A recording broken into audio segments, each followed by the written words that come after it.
திருச்சிற்றம்பலம். திருநாவுக்கரசு நாயனார் அருளிய தேவாரம். சொற்றுணை வேதியன். பண் காந்தார பஞ்சமம். ராகம் கேதார கவுளை. இரண்டாவது நிலை. சொற்றுணை வேதியன் சோதிவானவன்,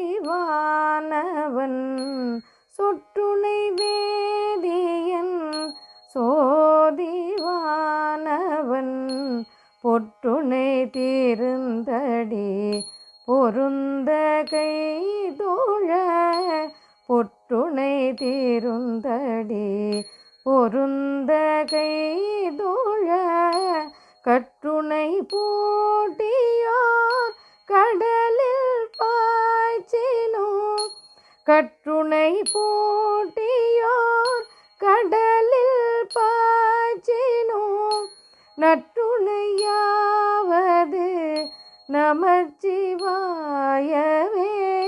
நற்றுணையாவது நமச்சிவாயவே.